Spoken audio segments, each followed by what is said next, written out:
میں توجہ چاہتا ہوں آپ غور فرمائیں میرے آقا صلی اللہ علیہ وسلم کے پیارے کراموں آپ ذرا سوچو تو صحیح آپ ذرا غور تو کرو ایک دن وہ آنے والا ہے یہ اپنے ایمان کا حصہ ہے جس کو آخری دن کہتے ہیں یعنی اس کے بعد پھر کوئی دن نہیں ہے آخری دن ہے جسے یوم آخرت کہتے ہیں جسے میدان محشر کہتے ہیں جسے میدان حشر کہتے ہیں اس کے بعد پھر کوئی دن نہیں ہے یا تو پھر لوگ اللہ اکبر خوش نصیب لوگ یا تو جنتی جنت میں چلے جائیں گے یا پھر اللہ اکبر بس قسمت لوگ جہنمی جہنم میں جائیں گے ہمیشہ پھر کسی کا ٹھکانہ جنت ہوگا کسی کا ٹھکانہ جہنم ہوگا میرے آقا صلی اللہ علیہ وسلم کے دیوانوں لیکن ایک دن ہے جس کو یوم آخرت کہتے ہیں اور اس دن اللہ خود اپنے بندوں سے حساب لے گا اللہ اپنے بندوں سے خود پوچھے گا بلکہ وہ فرماتا ہے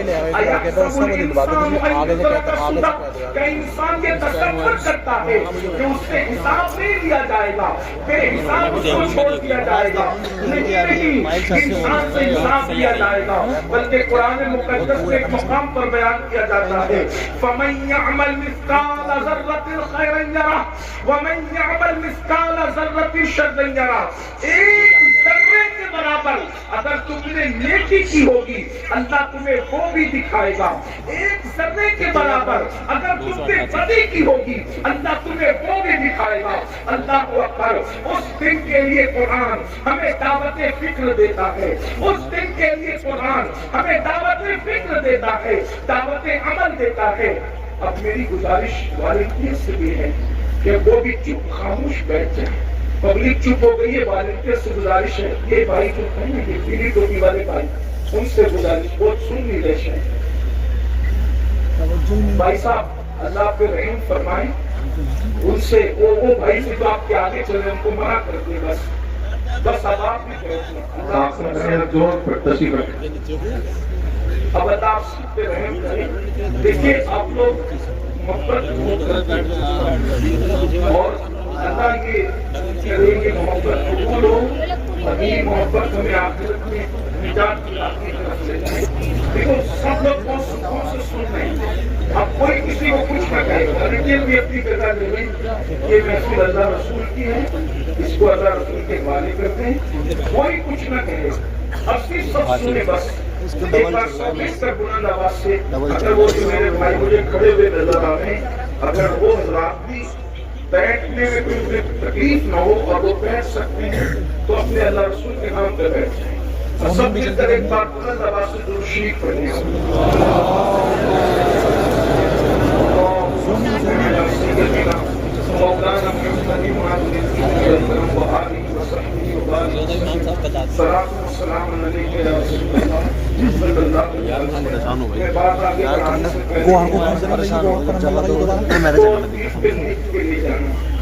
اگر ہو سکے تو گاٹ باندھ لینا دل کے پلے جب بھی کسی جلسے میں عرس میں دینی محفل میں جاؤ وہاں کسی کو ڈانٹنا نہیں بڑے والے کا پاپا ابھی آپ لوگ ایک دوسرے کو کاٹنا مجبوری بھی رہی ہوگی ڈانٹنا نہیں کسی کو دھکا نہیں دینا کیونکہ میں آپ کے فائدے کی بہت اہم بات بتا رہا ہوں اس کو زندگی بھر مت دینا کسی کو ڈانٹنا نہیں کسی کو دھکا نہیں دینا کسی پہ غصہ نہیں کرنا کسی کی انسلٹ نہیں کرنا وجہ کیونکہ ہمارے آقا علیہ السلام نے فرمایا ہماری سرکار کا فرمان ہے جہاں 40 مومن جمع ہوتے ہیں ان میں ایک اللہ کا ولی ہوتا ہے جہاں 40 مومن جمع ہوتے ہیں ان میں ایک اللہ کا ولی ہوتا ہے اب یہ ہزاروں کا مجمع ہے اب اس میں کون اللہ کا ولی ہے کسی کی پیشانی پہ نہیں لکھا اب آپ نے کسی کو ڈانٹا تو ہو سکتا وہی ولی ہے آپ نے کسی کو دھکا دیا ہو سکتا ہے وہی ولی ہو تو اب آپ تو آئے تھے جلسے میں اپنی آخرت سدھارنے کے لیے لیکن آپ نے ولی کو ڈانٹ کر ولی کو دھکا دے کر کیونکہ ولایت پیشانی پہ نہیں لکھی ہوتی بہت ممکن ہو کہ اسٹیج پر جو چہرے آپ دیکھ لیں ان میں سب ولی نہ ہو لیکن جو بیٹھے ہوئے ہو نا یہ چھپ کے عاجزی سے ان میں کوئی ولی نہیں بہت ممکن ہے یہ بات اچھی طرح یاد رکھیں آج کل جلسوں کو ہم نے ایک میلے ٹھیلے کی حیثیت دے دی، بلکہ جلسوں میں آؤ تو باوضو آؤ، ٹوپی پہن کر آؤ، خوشبو لگا کر آؤ اور باادب بیٹھو۔ پتہ نہیں مدینے والے جس کی محفل سجی ہے گنبد خضرا سے کب ان کی نظر اٹھ جائے، اور ان محفلوں پر ان کی نظر ہوتی ہے۔ ہم ان محفلوں میں آتے ہیں تو یہی سوچ کر آتے ہیں کہ پتہ نہیں ان میں کون مقبول بندہ ہوگا، اس پر نظر پڑی تو اس کے سب کے اپنا بھی بیڑا پار ہو جائے۔ اس لیے اس میں گالی گلوچ چکم کچی، تو یہ میں جلسوں میں ڈنڈوں کی کیا ضرورت ہے؟ یہ ڈنڈوں کے جلسے نہیں ہیں، یہ جھنڈوں کے جلسے ہیں، یہ درود و سلام و امن و امان کے جلسے ہیں۔ اس لیے میری گزارش ہے کہ اس کا بہت خیال کرو۔ ادب، ان جلسوں میں ادب سے بیٹھنا قسمت بدل دے گا، اور ان جلسوں میں بے ادبی کرنا آپ کی آخرت کو تباہ و برباد کر سکتا ہے۔ اس لیے اس کا بہت خیال کرو۔ یہ جو مسئلہ ایسا نہ کرو، لیکن میں جانتا ہوں کہ جو تم کرتے ہو وہ محبت میں کرتے ہو، لیکن محبت میں بھی آپ کو ادب کا دامن ہاتھ سے نہیں چھوڑنا چاہیے۔ ایک بار پھر بلند آواز سے سب درود شریف پڑھیں۔ اللهم صل على سيدنا ومولانا محمد مالك الجود والكرم وآله وصحبه وبارك وسلم صلاة والسلام عليك يا جد الحسن والحسين۔ اگر میں گفتگو کرنے کی آپ مجھے اجازت دیتے ہیں تو اجازت کے طور پر اپنے آقا علیہ السلام کی بارگاہ میں بہت عشق و محبت میں ڈوب کر یہ اشارہ دینے کے لیے کہ آپ سننا چاہتے ہیں، بلند آواز سے بار پھر درود شریف پڑھیں۔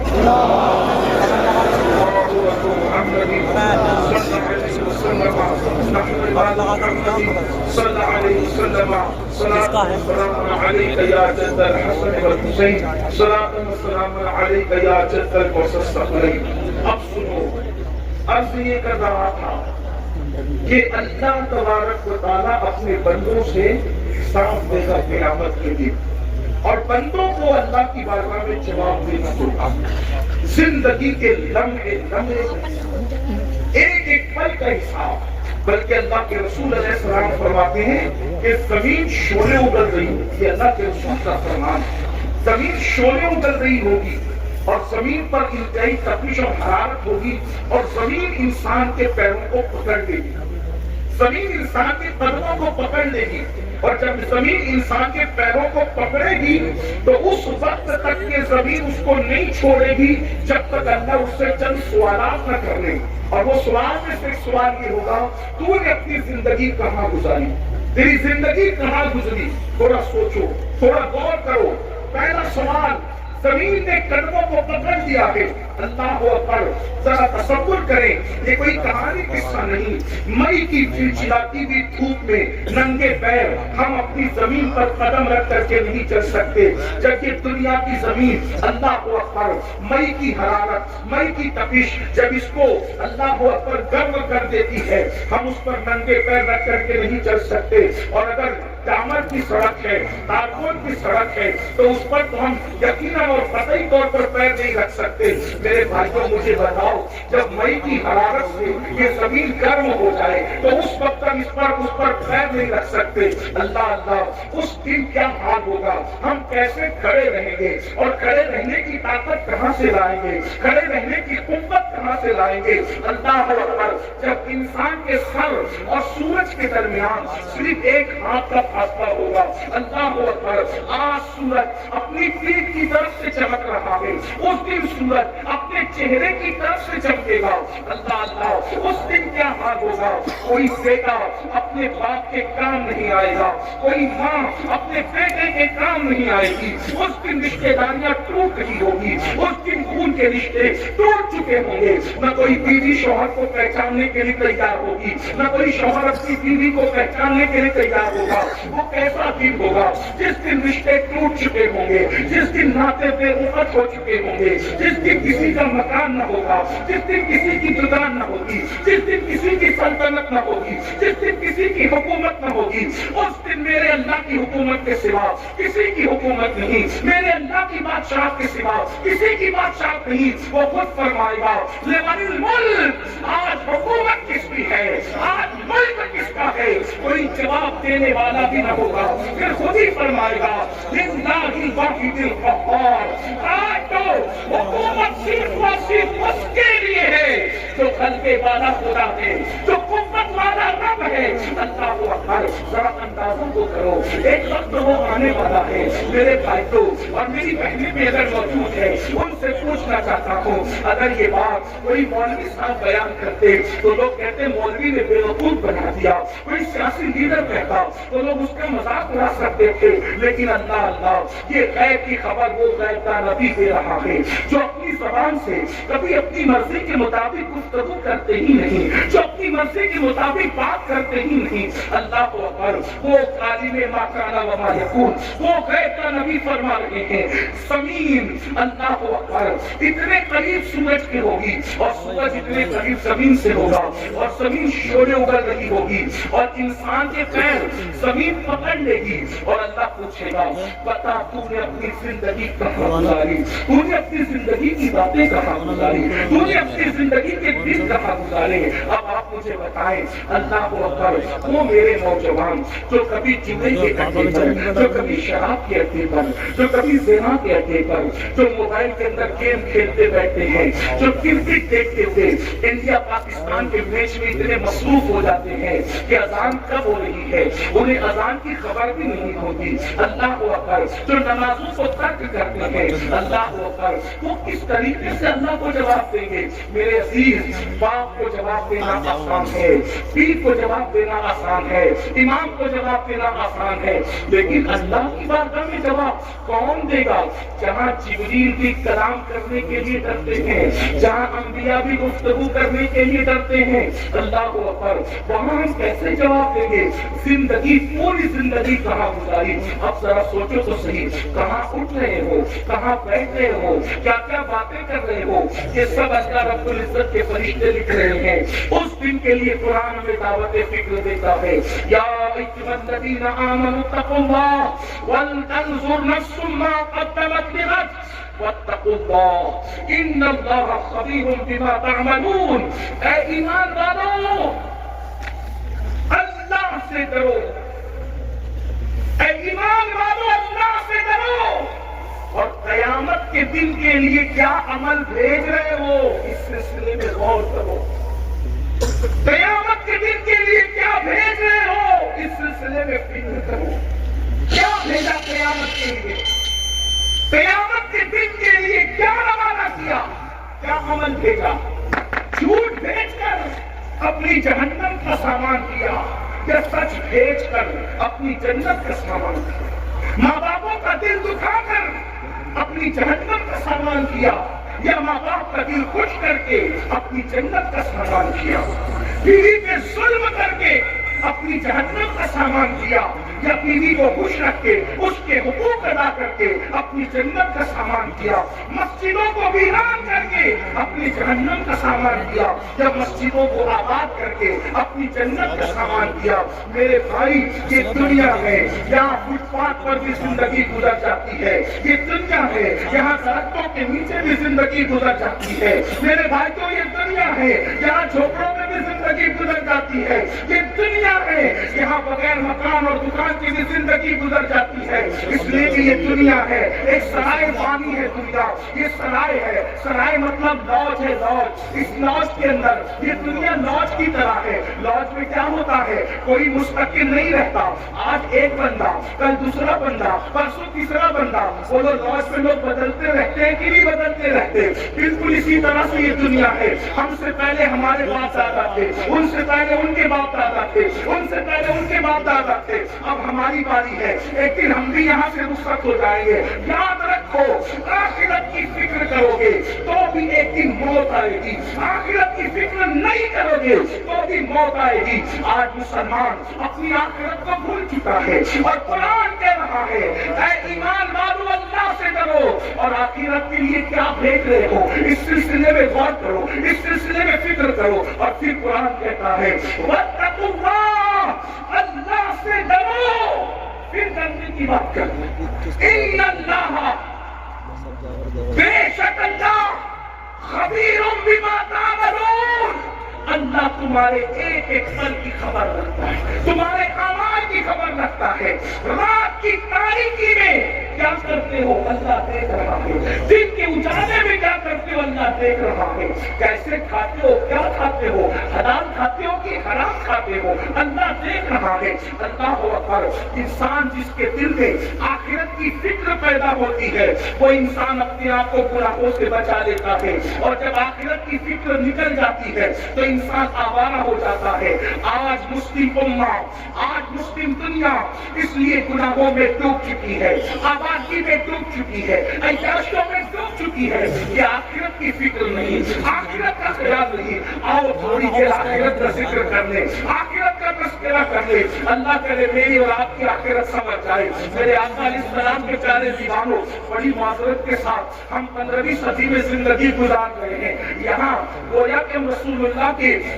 ظاہری طور سے تقریباً 1500 سال دور ہو چکے ہیں۔ اللہ اکبر، 1450 سال تو دور ہو ہی چکے ہیں۔ اللہ اللہ، کتنی غفلت ہے انسان میں۔ پہلے کا دور یہ تھا پوری رات مصلی پہ گزارتے تھے، پھر بھی اللہ سے ڈر کے کہتے تھے اللہ قیامت میں تو ہم سے کیا پوچھے گا اور ہم تجھے کیا جواب دیں گے۔ یہ فکر تھی فکر، اور آج یہ ہے فلمیں دیکھ رہے ہیں، سیریل دیکھ رہے ہیں، شراب پی رہے ہیں، جوا کھیل رہے ہیں، سود کے دھندے کر رہے ہیں، ماں باپ کا دل دکھا رہے ہیں۔ کون سا وہ گناہ ہے جو مسلم امہ کے اندر موجود نہیں؟ بڑے بڑے جرائم، بڑے بڑے گناہ، بلکہ وہ گناہ کر رہے ہیں جس میں آسمان پھٹ کے زمین پہ گر جائے۔ بتا دیں ایک گناہ ایسا بھی ہے جس کی وجہ سے آسمان پھٹنے لگتا ہے، اگر فرشتے نہ پکڑ لیں تو آسمان پھٹ کر کے گرے۔ وہ کون سا گناہ ہے؟ اللہ اکبر۔ حضرت سیدنا فقیہ ابو اللیث سمرقندی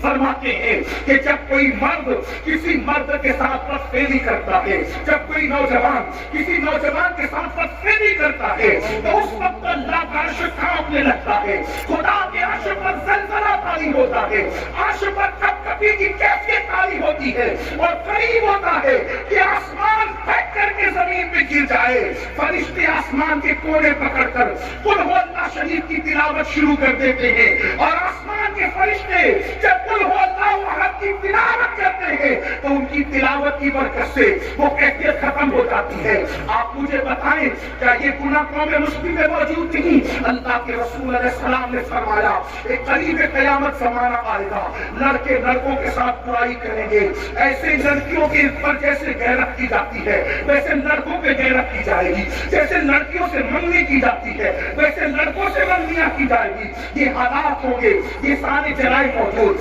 زنا موجود، شراب موجود، یہ سارے جرائم موجود ہے۔ اس کے بعد انسان کیا سوچتا ہے؟ مولانا میں مسلمان ہوں، مسلمان میں جنت میں نہیں جاؤں گا تو کون جائے گا؟ اور اس کے بعد بڑی معذرت کے ساتھ کچھ ایسے اسٹیٹ پر کچھ ایسے غیر ذمہ دار لوگ بھی آتے ہیں جو اسی قوم کو جو سود کے دھندے کر رہی ہے، جو شراب کے دھندے کر رہی ہے، جو داڑیاں مڑا کر رقموں میں پھینک رہی ہے، جنہوں نے مسجدوں کو ویران کر دیا ہے۔ یہ ہفتے میں جمعہ کے دن 2 رکعت کے سوا ان کی اکثریت نماز پڑھنے کے لیے نہیں آتی۔ ہاں یہ علماء کو 2 کوڑی کا امام کہتے ہیں، یہ علماء کو 2 کوڑی کا عالم کہتے ہیں۔ اللہ اکبر، علماء کی توہین کرتے ہیں، حالانکہ بندہ عالم کو نائب رسول مصطفیٰ جان رحمت نے فرمایا، یہاں تک فرمایا گیا جو عالم کی توہین کرے گا مرتے وقت اس کی زبان پہ کلمہ نہیں آئے گا۔ یہ وہ قوم ہے اللہ اکبر، علماء کے حق کو ہلکا جانے، اماموں کی توہین کرے، گناہ پر گناہ کرے، اور اس کے بعد کچھ لوگ ایسے غیر ذمہ دار ہیں کہتے ہیں خدا کا چہرہ دیکھو تو جنت مل جائے گی، اور قیامت کیا، قیامت میں تو جو ہوگا دیکھا جائے گا۔ اس طریقے کی بات میں پوچھتا ہوں میرے بھائی، کیا یہ بات صدیق اکبر کو نہیں پتا تھی کہ جو ہوگا دیکھا جائے گا؟ فاروق اعظم کو نہ پتا تھی کہ جو ہوگا دیکھا جائے گا؟ اور تھوڑی دیر فقیر کا درد دل سن لے، اگر اس قوم کے اندر ہو، اگر اس غرور اور گھمنڈ کے اندر ہو کہ جو ہوگا دیکھا جائے گا، میں عرض یہ کرنا چاہتا ہوں اگر یہ سوچتے ہو نا کہ میں تو عاشق رسول ہوں مولانا، جو ہوگا دیکھا جائے گا، تو میرا عقیدہ یہ ہے اس پوری امت میں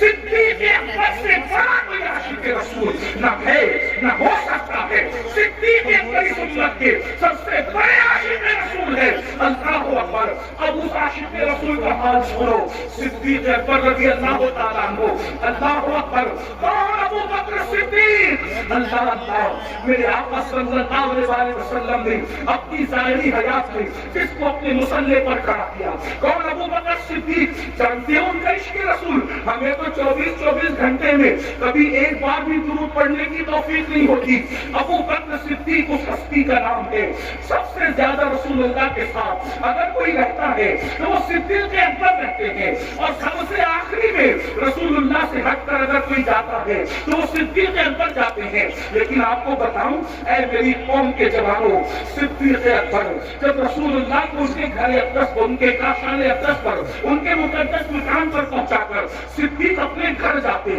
تو صدیق اکبر کو بیوی دیکھ کر چین نہیں آتا بچوں کو دیکھ کر چین نہیں آتا اپنے گھر کے بستر کو دیکھ کے چین نہیں آتا ابو بکر صدیق اپنے گھر میں تڑپتے رہتے بے چین اور بے قرار رہتے یعنی حضور کو دیکھے بغیر ان کو چین نہیں آتا بلکہ صدیق اکبر کہتے ہیں حضور میری تو تمنا یہ ہے کہ چہرہ آپ کا ہو اور نگاہیں میری ہو بس میری آنکھیں آپ کے چہرے کو تھکتی رہا کرے بس میری تمنا یہ ہے صدیق اکبر اپنے گھر کو لوٹ کر جاتے تو بے چین رہتے جب بے چینی برداشت نہیں ہوتی تو اپنے گھر سے نکلتے اور رسول اللہ کی چوکھٹ پر آتے میرے آقا کے گھر پہ پردہ پڑا رہتا تو صدیق اکبر اپنا رخسار نبی کی چوکھٹ پہ رکھ دیتے کبھی یہ رخسار اسی طرح رات گزر جاتی جب صبح ہوتی حضور اکرم نور مجسم صلی اللہ علیہ وسلم جب اپنے کاشان اقدس کے دروازے سے پردہ ہٹاتے تو دیکھتے کہ ابو بکر صدیق حضور کی چوکھٹ میں پڑے ہوئے ہیں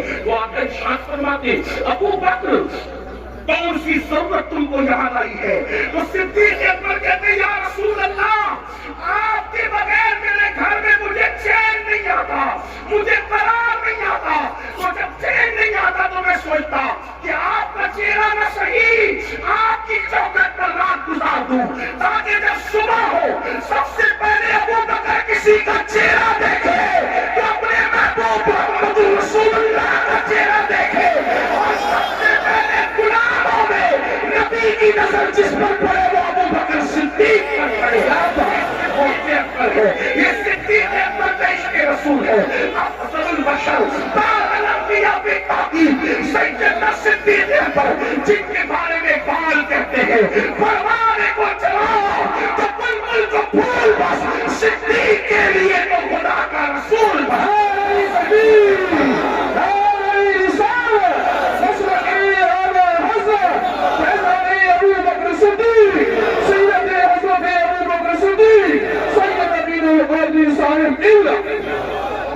زندہ باد آقاؤں کے نام کی سب بیان کرنا صدیق اکبر جن کو رسول اللہ کا اتنا قرب نصیب تھا کہ حضور اپنے مصلے پر ان کو کھڑا کرتے ہجرت کی رات ساتھ لے جانا ہے تو ان کو لے جاتے غار میں ان کو رکھتے ہیں حضور ان کی مانڈی پر سر رکھ کر آرام کرتے جب ہم حضور کو ان کی مانڈی پر ان کے زانوں پر سر رکھ کے آرام کرتے دیکھتے ہیں تو عشق محبت والے یوں کہنے لگتے ہیں دنیا قرآن کو گود میں رکھے گی لیکن ابو بکر میری قسمت کو سلام تو نے صاحب قرآن کو اپنی گود میں لے کر کائنات کی حقائقوں کو اپنی گود میں سمیٹ لیا یہ صدیق اکبر ہے حضور محدث اعظم ہند کے چوشوی رحمت اللہ تعالیٰ علیہ ان کی شان یوں بیان کرتے ہیں مرتبہ حضرت صدیق کا یہ ہے سید مرتبہ حضرت صدیق کا یہ ہے سید ہر فضیلت کے وہ جامع ہے نبوت کے سوا ہر فضیلت کے وہ جامع ہے نبوت کے سوا اب سننا وہ ابو بکر صدیق جو پوری رات عبادت کرے وہ ابو بکر صدیق جن کی شان میں قرآن کی آیتیں نازل ہو وہ ابو بکر صدیق جس کی تعریف مصطفیٰ جاد رحمت کرے سوچو کیسے ہوں گے صدیق ان کو تو آخرت سے بے فکر ہو جانا چاہیے تھا کہ رسول اللہ میری تعریف کرے وہ بھی کیسے تعریف کر رہے اللہ اکبر ایک مرتبہ حسان بن ثابت میرے آقا کی نعت لکھ کر آئے ذرا کان کھول کے سن لو میرے بھائیوں صدیق اکبر کی شان کیا ہے اور پھر ان کی فکر آخرت کیا ہے اللہ اکبر حسان بن ثابت رسول اللہ کی شان میں نعت لکھ کے لاتے کنز الایمان میں روایت موجود ہے میرے آقا نے بولا کیا حسان کا حضور میں نعت لایا فرمایا او حسان تم میری شان میں لکھ کر لاتے ہو کبھی میرے ابو بکر کی شان میں بھی کچھ لکھا ہے، کبھی میرے ابو بکر کی شان میں بھی کچھ لکھا ہے، اس کی شان میں بھی لکھو جس کی منقبت نبی رحمت لکھا ہے، جس کی منقبت سید القونین لکھا ہے، سید العالمین لکھا ہے، پوری دنیا جس کی شان بیان کرے، وہ شان والا نبی حسان کو کہے کہ حسان میرے ابو بکر کی شان لکھا، وہ صدیق اکبر ہے، وہ صدیق اکبر ہے۔ لیکن اب سن لو، وہ میری قوم کے جوان جو جمعہ کی 2 رکعت کبھی بے وضو پڑھتے کبھی بے غسل پڑھتے، اس پہ ہنسنے کی بات نہیں ہے، کوئی لطیفہ نہیں کہہ رہا، توجہ کرنا، بے غسل اور بے وضو اس لیے کہہ رہا ہوں کیونکہ 35 سال کا ہو گیا، ابھی تک غسل کرنا بھی نہیں سیکھا۔ جب نہانا ہوا اٹھا کر کے بالٹیاں پار لیا، شاور کے نیچے کھڑا ہو گیا، پتا بھی نہیں 35 سال کا ہوا، 3 4 بچوں کا باپ ہوا، نہانا بھی نہیں۔ 25 سال سائنس اور ٹیکنالوجی کو سیکھنے میں لگا دیا، جس سے دنیا سمجھ۔ میں مخالف نہیں ہوں، میں تو کہتا ہوں سکھاؤ، ستاروں کے آگے جہاں اور بھی ہے، ابھی عشق کے انتہا اور بھی ہے، تو شاہی ہے، پرواز ہے، کام تیرا، تیرے سامنے آسماں اور بھی ہے۔ آپ سائنس کے ایجادات کی بنیاد آپ نے رکھی ہے، میں سائنس کا مخالف بالکل نہیں، بلکہ ہم تو کہتے ہیں سائنس جتنی ترقی کرے گی اسلام کا حسن اتنا بے نقاب ہوگا۔ ہم جغرافی اور ٹیکنالوجی کے مخالف نہیں، لیکن شکایت ہمیں اتنی ہے کہ آپ نے جس سے دنیا سنورتی تھی، ان علوم کو سیکھنے کے لیے 25 سال لگا دیے،